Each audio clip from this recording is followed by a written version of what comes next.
So hello everyone, welcome to the Panchsheela Academy. Myself Kamal Singh Pamar और आज के लेक्चर में हम लोग डिस्कस करने जा रहे हैं एक मोस्ट इम्पॉर्टेंट डेरिवेशनल पार्ट पर, जिसमें हम आज फाइंड आउट करेंगे magnetic field intensity due to circular coil at the axis of coil. Okay, तो सर्कुलर कॉइल के एक्सिस पर मैग्नेटिक फील्ड कितना होगा आज हम इस पर डिस्कस करेंगे.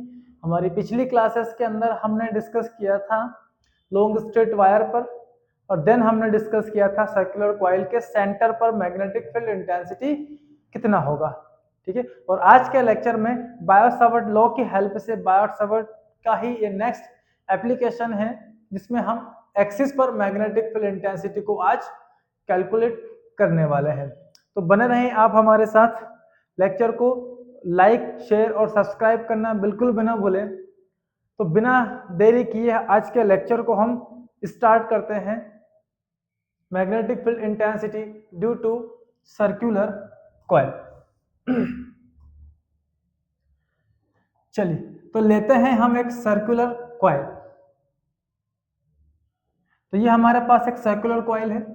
2D का डायग्राम है, आपको दिखेगा ऐसा ही, बट हमारे सामने कैसी कंडीशन है, जैसे कि एक सर्कुलर कॉइल कुछ इस तरह से हमारे सामने यहाँ क्या कर दी गई हो, रख दी गई हो. ओके, तो ये आपकी एक सर्कुलर कॉइल है.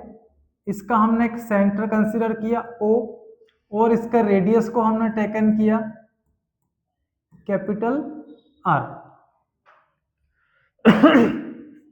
चलिए, तो इस कॉइल का अपना एक एक्सिस लेते हैं,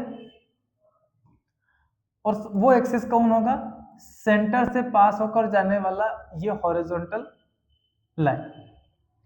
आपको इसी कॉइल के इसी एक्सिस के ऊपर इस पॉइंट P पर नेट मैग्नेटिक फील्ड इंटेंसिटी को कैलकुलेट करना है. ठीक है, ये ऐसा बन गया जैसे कि आपके सामने एक सर्कुलर कॉइल यहाँ पर रख दिया गया हो. अब इस कॉइल में आपको करंट फ्लो करवानी होगी. तो इस कॉइल में हमने यहां से करंट I को फ्लो करवाया. ओके, तो यहां से करंट क्या हो रहा है, वो आउटवर्ड निकल के आ रहा है. ठीक है, कॉइल में करंट क्या हो रहा है, कुछ हमारे जो यहाँ पर कॉइल रखी हुई है इसमें करंट यहाँ से इस वाले फेस से चलता है ऐसे, यहाँ से ऊपर और यहाँ से ऐसे बाहर की तरफ होते हुए करंट कहाँ जा रही, डाउनवर्ड. तो यहाँ पर बाहर की तरफ करंट ऐसी है, यहाँ पर करंट कैसी होगी, इस कॉइल का जो सरफेस है इस पर आपकी इलेक्ट्रिक करंट यहाँ से बाहर की तरफ, और यहाँ से कहाँ जा रही है, वो डाउनवर्ड जा रही है, यहाँ से इस तरफ और यहाँ से अपवर्ड डायरेक्शन में. इस पूरी कॉइल पर क्या फ्लो हो रही है, आपकी इलेक्ट्रिक करंट फ्लो हो रही है.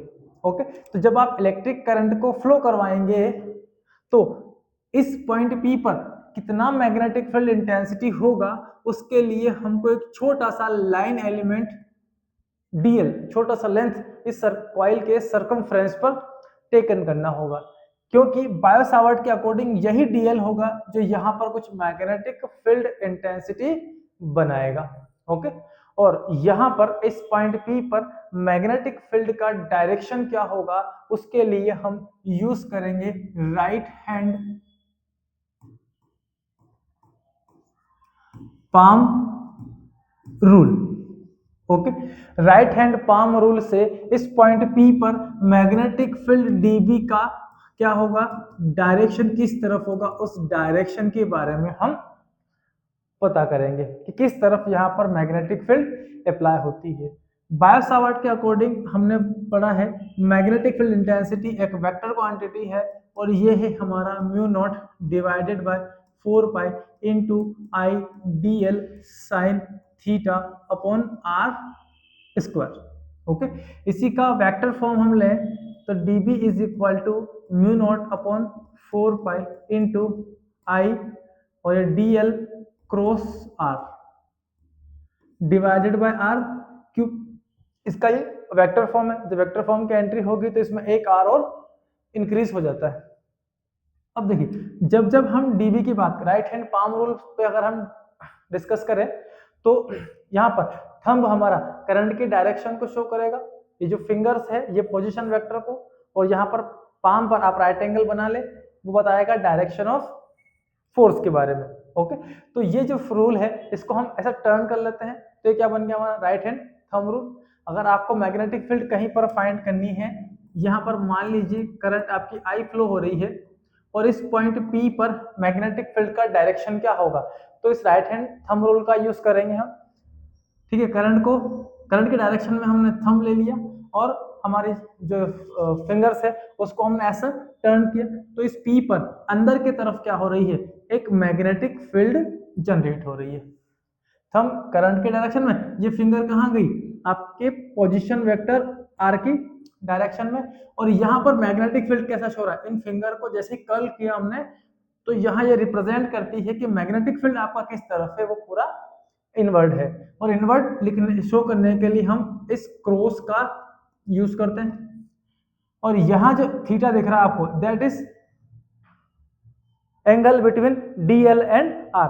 DL और R के बीच का एंगल कौन होता है आपका, ये थीटा होता है। तो देखिए यहाँ पर DL इधर है, DL पर R कैसा है, नॉर्मल, और R पर D कैसा है, normal, means DL perpendicular to vector R and also DB perpendicular to DL and DB is also perpendicular to vector R। ये तीनों ही एक दूसरे के रिस्पेक्ट में कैसे होंगे, mutually perpendicular to each other.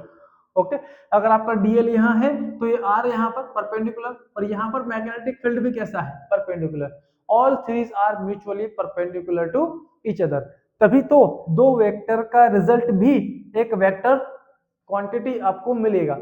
पिछली क्लासेस में आपने वेक्टर्स के बारे में स्टडी किया है, जहां पर आपने फाइंड किया था कि किसी भी दो वेक्टर का अगर आप प्रोडक्ट फाइंड आउट करेंगे तो इन दो वेक्टर का प्रोडक्ट तीसरा भी क्या होगा, वेक्टर, और ये तीनों आपस में क्या होते हैं, mutually perpendicular.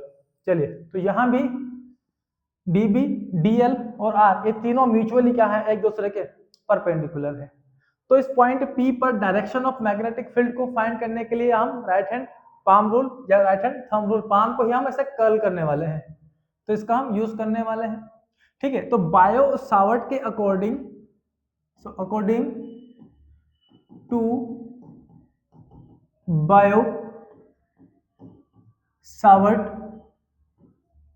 Low, magnetic field intensity at P, okay, इस P पर मैग्नेटिक फील्ड इंटेंसिटी कितना होगा, that magnetic field intensity dB is equal to होगा mu naught upon 4 pi into sine theta, ideal sine theta sorry, into I DL sine theta divided by R square. Okay, यहां से एक R हटाएंगे तो नीचे से एक R कैंसिल हो जाएगा, ये इसका स्केलर फॉर्म बन जाता है। हियर थीटा कौन है, theta is angle between DL and vector R। Vector DL और वेक्टर R के बीच का है क्या है, एंगल। अब आपकी कॉइल यहाँ ऐसे रखी हुई है और इस कॉइल पर यहाँ हमने क्या कंसीडर किया है, DL। अब इस DL पर जो हमारा R है वो किस तरह से, इस कॉइल पर हमने DL कहाँ लिया है, यहाँ पर। ठीक है, यहाँ से करंट आपकी किधर आ रही है, बाहर की तरफ, तो जो DL है वो इसी वायर के ऊपर हमको टेकन करना पड़ेगा। इस पर आपका पोजीशन वेक्टर R कैसा है, राइट एंगल। ओके, और ये डिस्टेंस क्या होगा हमारा R, तो DL से R डिस्टेंस पर जो मैग्नेटिक फील्ड हमको मिलेगा, दैट मैग्नेटिक फील्ड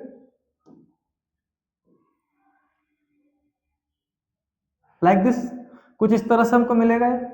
ओके, तो यहां पर ये है आपका R,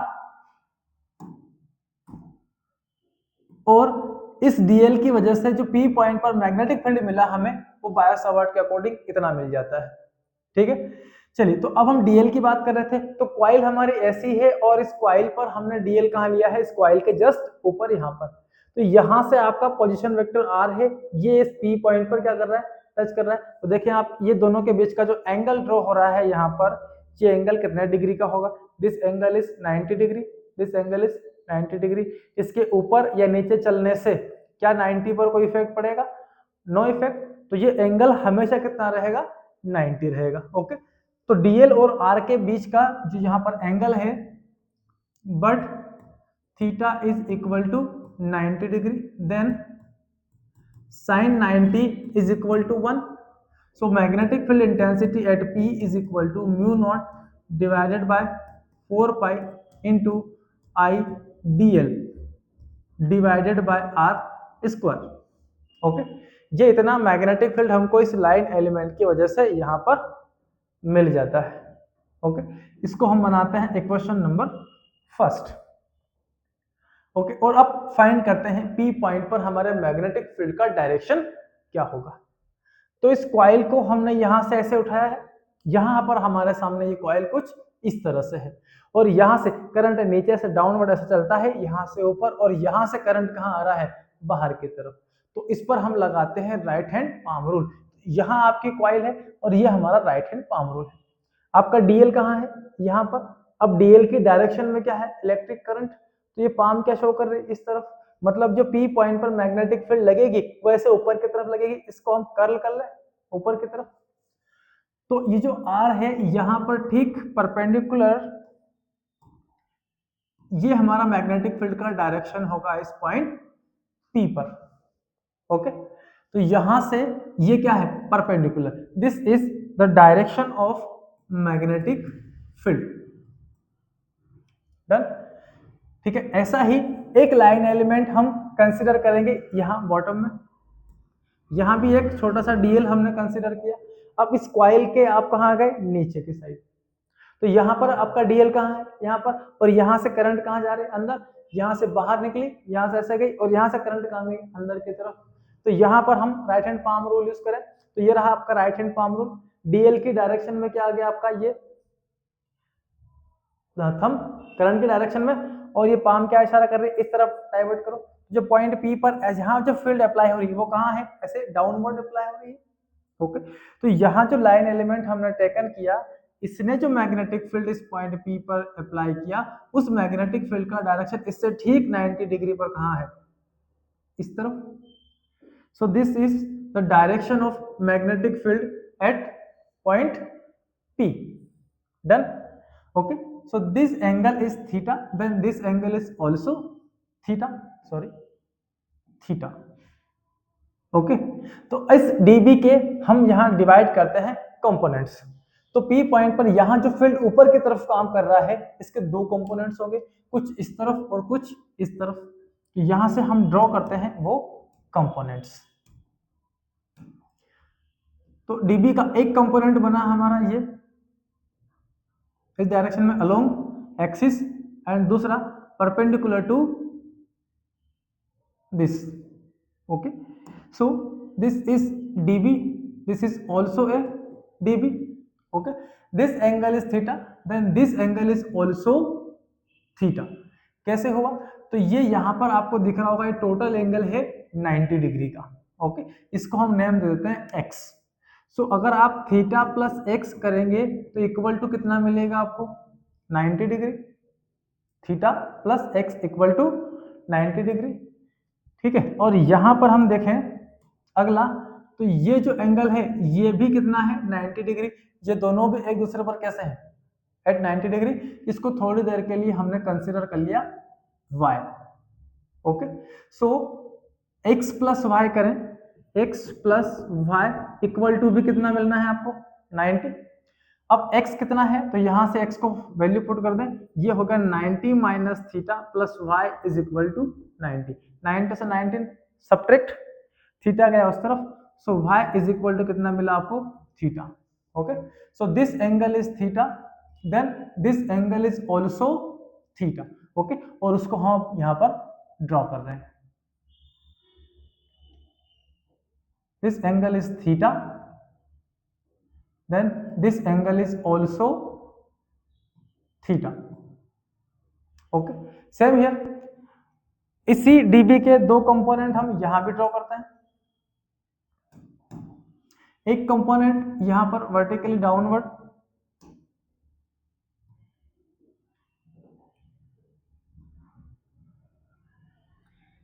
ये बन जाएगा। ठीक है,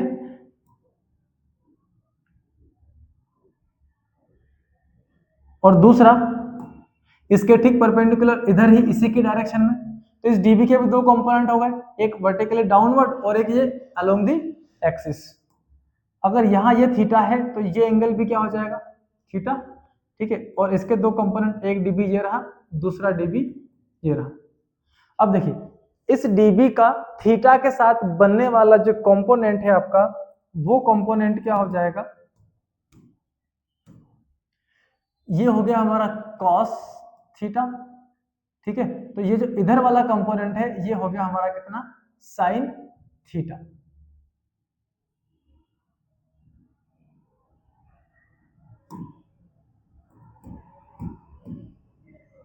हियर, और इसको थोड़ा सा यहां से सेपरेट कर देते हैं। ये हो गया आपका साइन थीटा, ठीक है, डीबी कॉस, और ये दूसरा क्या बन गया, डीबी साइन। इसी तरह से इस डीबी के दो कंपोनेंट, थीटा के साथ वाला ये डीबी कॉस थीटा, और इधर वाला क्या बना, डीबी साइन थीटा, ठीक है। तो इस तरह से क्या हो गए, सारे कंपोनेंट्स हमने डिवाइड कर लिए। ये लाइन एलिमेंट कंसीडर किया तो इसका एक डीबी कॉस इस तरफ, एक डीबी साइन इस तरफ। यहाँ एक एलिमेंट हमने डीएल लिया तो इसका एक डीबी कॉस डाउनवर्ड, एक dB cos along the axis. ऐसे ही अगर एक डीबी यहाँ लूंगा मैं तो इसका एक डीबी कॉस कहाँ होगा, यहाँ बाहर की तरफ, एक डीबी कॉस कहाँ होगा, अंदर की तरफ, सॉरी डीबी कॉस बाहर की तरफ, और डीबी साइन कहाँ, अलोंग द एक्सिस। इसके लिए अगर डीबी साइन लेने जाऊंगा मैं तो इसका डीबी कहाँ होगा, एक डीबी साइन, डीबी कॉस इसका अंदर की तरफ, तो डीबी साइन कहाँ, अलोंग द एक्सिस। मतलब हम इसको अगर ढेर सारे नंबर ऑफ डीएल में डिवाइड करेंगे तो हर एक कंपोनेंट का, हर एक डीएल के लिए एक डीबी कॉस, एक डीबी साइन। एक डीबी कॉस अगर यहाँ से इसका बाहर की तरफ है तो एक बनेगा अंदर की तरफ, है ना। अलग अलग एलिमेंट लेंगे हम, क्योंकि इन दो एलिमेंट की हेल्प से एक यहाँ अपवर्ड आया है, दूसरा कहाँ आया है, डाउनवर्ड। तो ऐसे ही दो एलिमेंट, एक यहाँ होगा, एक यहाँ होगा। इसकी वजह से डीबी कॉस बाहर की तरफ, तो इसकी वजह से डीबी कॉस कहाँ जाएगा, अंदर की तरफ। मीन्स हर डीबी कॉस के अपोजिट और इक्वल एक नया डीबी कॉस होगा। तो ऐसे डीबी कॉस क्या होंगे, ये सारे के सारे एक दूसरे को कैंसिल कर देंगे। इस तरह से चारों तरफ क्या बनेंगे, डीबी कॉस। अगर एक यहाँ है तो दूसरा कहाँ होगा, डीबी कॉस थीटा इस तरफ होगा। एक इस तरफ है तो एक इस तरफ, एक इस तरफ तो एक इस तरफ। इस तरह से चारों तरफ, इस पॉइंट के चारों तरफ, एक ऊपर, एक डाउनवर्ड, एक इस तरफ, एक इस तरफ। तो ये सारे के सारे डीबी कॉस फाई इक्वल है और अपोजिट है, और इक्वल और अपोजिट होने की वजह से ही सारे के सारे डीबी कॉस क्या होंगे, कैंसिल आउट हो जाएंगे। सो ऑल डीबी कॉस थीटा, अच्छा थीटा की बजाय हमने दो बार थीटा कंसीडर किया है, इसको हम फाई ले लेंगे, इसको फाई ले लेते हैं, फाई फाई, सारे एंगल को फाई कंसीडर कर लो, क्योंकि थीटा हम ऑलरेडी जीरो कर चुके हैं इसमें। Okay, so all DB cos phi are equal but opposite, so they are cancel each other. सभी कैंसिल कर लेंगे, सारा डीबी कॉस फाई कैंसिल, ठीक है। अब जो बचा है हमारे पास वो है डीबी साइन फाई, और सारे के सारे डीबी साइन फाई क्या कर रहे हैं, अलोंग दी एक्सिस वर्क कर रहे हैं। तो सभी डीबी साइन को हम क्या कर लें, एड, वही इस पॉइंट पर लगने वाली क्या हो जाएगी आपकी net magnetic field intensity. Okay, क्योंकि हर डीबी कॉस फाई क्या हो रहा है, कैंसिल आउट, सारे के सारे कैंसिल, जो बचे हैं वो डीबी साइन है। तो सारे के सारे डीबी साइन को हम क्या कर लें, ऐड कर लें। तो net magnetic field intensity, net magnetic field intensity at P is equal to summation of all dB sine phi. इन सभी डीबी साइन फाई को हम ऐड कर लेते हैं। So B is equal to summation अपने प्लेस पर डीबी की वैल्यू अभी बायो-सावर्ट के रूल से हमने फाइंड की, mu naught upon 4 pi into I D L divided by R square, okay, into sine phi. यही हमने कैलकुलेट किया अभी, I D L upon R square, okay. तो ये हमने पुट कर दिया कहां पर, यहाँ पर, ठीक है। तो ये हमको रिलेशन मिलता है। अब इसमें हम साइन फाई और आर इनकी वैल्यू को कैलकुलेट कर लेते हैं। ठीक है, इसको इक्वेशन नंबर सेकंड बनाया। ठीक है, और ये हम डिफाइन करेंगे कहाँ से, डायग्राम से। So sine phi is equal to क्या होगा, साइन फाई देखें एंगल कहाँ है, फाई, ये इसका रेडियस है, ये डिस्टेंस r है, तो sine phi is equal to क्या हो जाएगा, perpendicular upon hypotenuse r by r। So our sine theta is r divided by small r। ठीक है, साइन फाई हमें मिल जाता है। देन r फाइंड करते हैं, r कितना होगा। सो r आप देख रहे होंगे, ये एक राइट एंगल ट्राइंगल आपको दिख रहा है, और राइट एंगल ट्राइंगल में ये वाला जो डिस्टेंस है ये हमने लिया x। भाई कॉइल का जो सेंटर था, सेंटर से जो पॉइंट P हमने रखा था एक्सिस पर, वो डिस्टेंस कितना है x। तो r का square is equal to capital R square plus x square, ये हो जाएगा हमारा r। So by Pythagoras theorem r square is equal to capital R square plus x square. Now r is equal to under root of, या power half कर लेते हैं, r square plus x square the whole power 1/2। Okay, इसको हटेगा तो यहाँ क्या लग जाएगा, root, root means power half. और साइन फाई भी अगर आप यहाँ से कैलकुलेट करेंगे तो इसमें भी r की वैल्यू कितनी हो जाएगी आपकी, ये वाली। Okay, so sine phi is equal to capital R divided by r, और r की प्लेस पे r का square plus x square the whole power 1/2। Now r and sine phi this value are put in equation second. So by second magnetic field is equal to, जो constant से बाहर निकाल ले, mu naught upon 4 pi I by nothing. ठीक है, चलो अभी तो फिलहाल तो यही लेते हैं, म्यू नॉट और आई, ये कांस्टेंट क्वांटिटीज हो गई समेशन से बाहर। समेशन के अंदर क्या बचा हमारे पास, dl और साइन फाई। साइन फाई की वैल्यू हमारे पास है, चलो एक साथ r निकालेंगे, एक अभी नहीं कर रहे, पूरे पहले वैल्यू पुट कर दें। Summation of mu naught upon 4 pi into I dl by r का स्क्वायर, और r square is equal to ये वाला वैल्यू, सो r का स्क्वायर प्लस x का square into sine phi, sine phi is equal to capital R divide by r का square, capital R by r का square plus x square the whole power 1/2। So b is equal to summation of mu naught upon 4 pi into I into capital R divided by r square plus x square the whole power 3/2।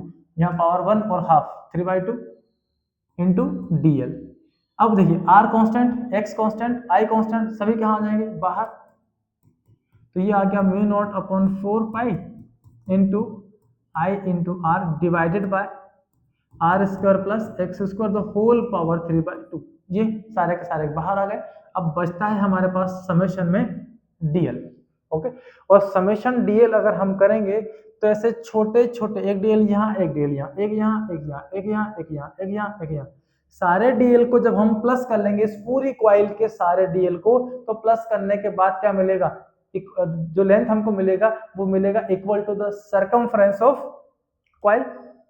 So summation dl is equal to circumference of coil, so mu naught upon 4 pi into I into r divided by r square plus x square the whole power 3/2 into 2 pi, और radius है coil का हमारा r। ठीक है, चलिए, तो magnetic field हमको मिला यहां से mu naught divided by 4 pi into I, sorry 2 pi, multiply कर लें इसमें, 2 pi I into R square divided by R square plus X square the whole power 3/2। That is the net magnetic field intensity at point P। Okay, इसको cancel करें अपन, पाई से पाई और 2 से 2, तो थोड़ा सिंपल और बन जाएगा, बट ये कैंसिल मत करना क्योंकि इसकी वैल्यू अपने पास फिक्स होती है 10⁻⁷।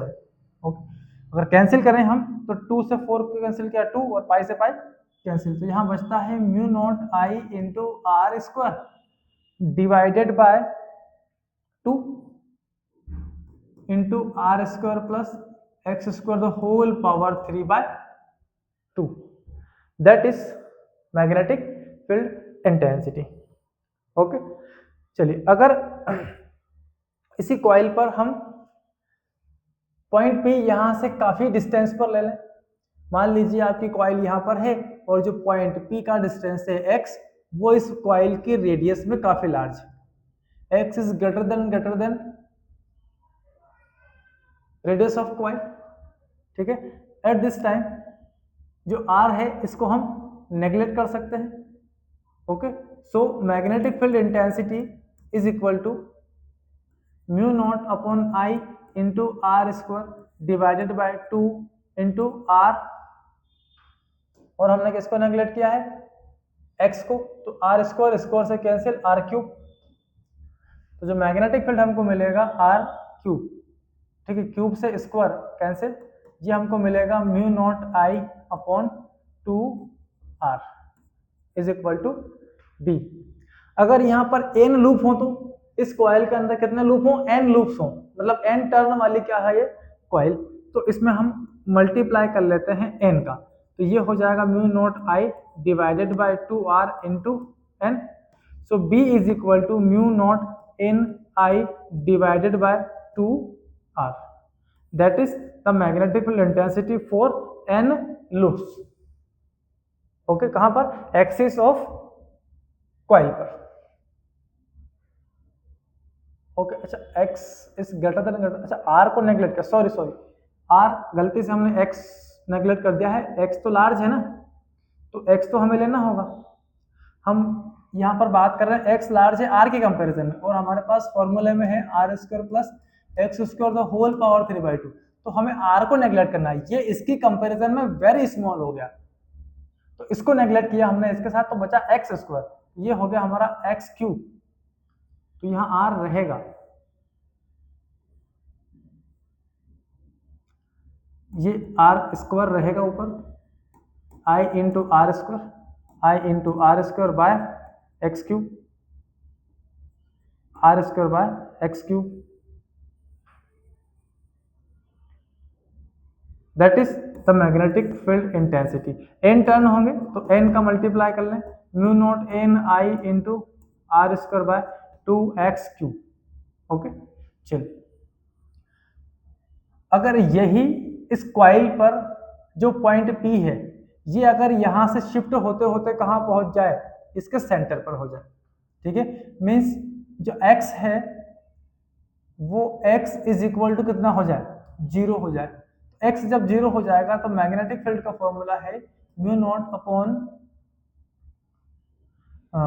आई into R square divided by 2 into R square plus X square को हमने क्या कर दिया 0, और ये पावर कितना है 3/2, so b is equal to mu naught I into R square divided by 2 R square से स्क्वायर कैंसिल, बचा पावर 3, तो ये आर क्यूब, अब क्यूब सॉरी ये क्यूब वाली वैल्यू से R square cancel, one time R बचा है अभी, so mu naught equal to mu naught into B equal to mu naught I divided by 2r, done. Okay, for n turns और n loops, अगर n loops होंगे तो एक loop का magnetic field इतना है, n लूप का हम मल्टीप्लाई कर लेते हैं, mu naught I divide by 2r into n, then finally magnetic field equal to mu naught n I divided by 2r, that is the magnetic field intensity कहां पर है, at centre of coil, this is magnetic field intensity at centre of coil. ठीक है, एक और case हम इस पे फाइंड करते हैं, अगर x आपका इंक्रीज होते होते कितना हो जाए, इनफाइनाइट हो जाए, तो यहाँ x की वैल्यू कितनी, इनफाइनाइट, इनफाइनाइट पे प्लस कुछ भी करें, इनफाइनाइट पावर इनफाइनाइट, तो डिवाइड में क्या आ गया इनफाइनाइट, तो b इज इक्वल टू कितना आ गया 0, मीन्स जो मैग्नेटिक फील्ड इंटेंसिटी है वो कहां जाकर जीरो होना है, आपका इंफिनिटी पर जाकर जीरो होना है। ठीक है, तो चलिए देखते हैं मैग्नेटिक फील्ड। ये हमारी कॉइल है, ठीक है, और हमने करंट यहां से ऐसे फ्लो करवाई है, तो यहां से करंट जा रही है इस तरफ, यहां से बाहर की तरफ करंट निकल के आ रही है। तो हमने जो पॉइंट यहां टेकन किया था P, इस पर मैग्नेटिक फील्ड इस छोटे से लाइन एलिमेंट की वजह से इस तरफ थी, ये वाली, और इसकी वजह से जो मैग्नेटिक फील्ड था वो इस तरफ था। ठीक है, इन दोनों के कंपोनेंट्स ये वाले थे, और इसका ये कंपोनेंट कौन सा था आपका, dB sin फाई। तो सारे dB cos कैंसिल, सारे के सारे dB sin फाई क्या हो गए हमारे, 8 हो गए। इसके इस तरफ आए तो एक्सिस इस तरफ भी होगा, तो इस तरफ मैग्नेटिक फील्ड होगा। यहां से करंट बाहर आ रहा है, राइट हैंड पाम रूल लगाएंगे हम इसके ऊपर। ठीक है, तो करंट कहां आ रही है, बाहर की तरफ, तो करंट को कहां रखना पड़ेगा, थंब को करंट की डायरेक्शन में। हम कॉइल के इस तरफ की बात कर रहे हैं, तो ये थंब हो गया हमारा करंट के डायरेक्शन में। ठीक है, फिंगर हो गई हमारी पोजीशन वेक्टर के डायरेक्शन में। तो पाम बताएगी कि इस पॉइंट P पर, जो पॉइंट कहां है, यहां पर, इस पॉइंट पर मैग्नेटिक फील्ड कहां होगा, डाउनवर्ड। तो यहां पर मैग्नेटिक फील्ड होगा हमारा इस डायरेक्शन में। Okay, this is dB due to this element. Okay, और यही चीज अगर करंट यहां से घूमते हुए कहां आ रहा है, नीचे, करंट यहां से कहां आ रही, बाहर की तरफ, अंदर की तरफ। ठीक है, तो थंब कहां ले जाएंगे हम, मैग्नेटिक फील्ड के डायरेक्शन में। ये पाम गई आपका पोजीशन वेक्टर के डायरेक्शन में। तो यहाँ पर P पर जो मैग्नेटिक फील्ड है वो कहाँ होगा, इधर अंदर की तरफ। तो यहाँ पर आपके मैग्नेटिक फील्ड होगी इस डायरेक्शन में, इस लाइन एलिमेंट की वजह से। तो इसने मैग्नेटिक फील्ड कहाँ शो की, इस डायरेक्शन में, और इसने कहाँ शो की, ये इस डायरेक्शन में। इसके दो कंपोनेंट बनाते हैं, एक कंपोनेंट ये रहा, और दूसरा कहाँ, अंदर की तरफ, ये रहा dB। इसके दो कंपोनेंट बनाते हैं, तो एक कंपोनेंट वर्टिकली अपवर्ड ये रहा dB, और दूसरा इसके हॉरिजॉन्टल डायरेक्शन में ये रहा dB। ये होगा sin फाई, ये भी sin फाई है, ये दोनों cos, ये भी क्या है आपका cos phi. cos phi cancel, all dB sin phi कहाँ है, सेंटर की तरफ। यहां से dB sin फाई कहाँ है, आउटवर्ड। तो आप देखें मैग्नेटिक फील्ड का डायरेक्शन, तो यहां से इस तरफ है, और इस सेंटर O से मैग्नेटिक फील्ड किस तरफ है, वो आगे इसी डायरेक्शन में आगे इस तरफ है। तो मैग्नेटिक फील्ड का डायरेक्शन चेंज नहीं होता, वो एक डायरेक्शन से चलती है और यहाँ होते हुए फिर इसे अपना एक क्लोज लूप बनाती है। तो ये है आपका मैग्नेटिक फील्ड का डायरेक्शन। जब ये डिस्टेंस बहुत ज्यादा हो जाए, इंफिनिटी हो जाए, उस केस में B कितना हो जाए, 0। इधर भी जब इंफिनिटी हो जाए तो B कितना हो जाए, 0। लेकिन जैसे ही सेंटर पर आएंगे, सेंटर पर मैग्नेटिक फील्ड क्या हो जाएगा, सबसे ज्यादा मैक्सिमम।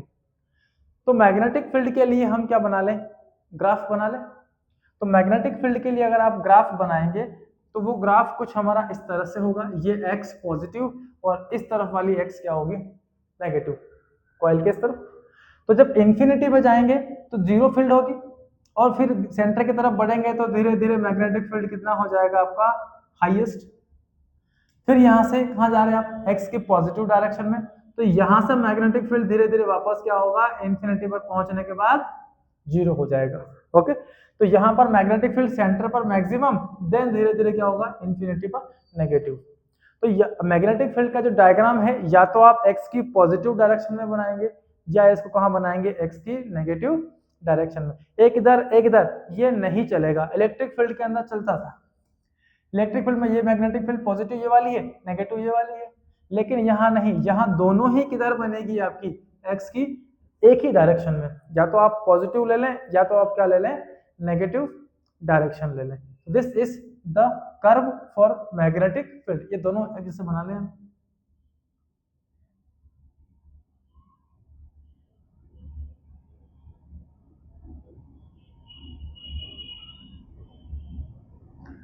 ठीक है, that is B, vertical direction बता रही है strength of the field. Done. तो यहां पर देखना, ये अंदर की तरफ कंपोनेंट्स बनेंगे, सारे dB साइन यहां से इस तरफ और यहां से आउटवर्ड। ठीक है, यही चीज अगर करंट यहां से बाहर की तरफ आ रहा था तो आपको इस तरफ ये कंपोनेंट मिल रहे थे। अगर करंट अंदर की तरफ होगा तो यही कंपोनेंट कैसे हो जाएंगे, ऐसे अंदर की तरफ उल्टे हो जाएंगे। मींस ये जो इधर जा रहा है ये कहां चला जाएगा, इस तरफ, और ये जो इधर जा रहा था ये कहां चला जाएगा, इस तरफ, ऐसे उल्टे हो जाएंगे। डन। तो आप डायरेक्शन का ध्यान रखें, इसमें आप डायरेक्शन तभी कैलकुलेट करें जब आप राइट हैंड पाम रूल को सही से इसमें अप्लाई कर पाए। ओके, चलिए, तो ये था हमारा magnetic field intensity find out करने का relation at the axis of circular coil. तो आज के लेक्चर में इतना ही। नेक्स्ट लेक्चर में हम बात करेंगे अगले टॉपिक पर, जो कि बेस्ड होगा हमारा एम्पियर सर्किटल रूल पर। लेक्चर को अच्छे से रीड करें, हर टॉपिक को अच्छे से नोट करें, और हर टॉपिक के बारे में आपको जो भी डाउट्स या प्रॉब्लम्स अगर आते हैं तो कमेंट बॉक्स में हमको लिखकर जरूर शेयर करें। एज पॉसिबल हम आपकी हर प्रॉब्लम्स को सॉल्व करने की कोशिश करेंगे। ओके, तो पढ़ते रहिए, मस्त रहिए, ऑल दी वेरी बेस्ट।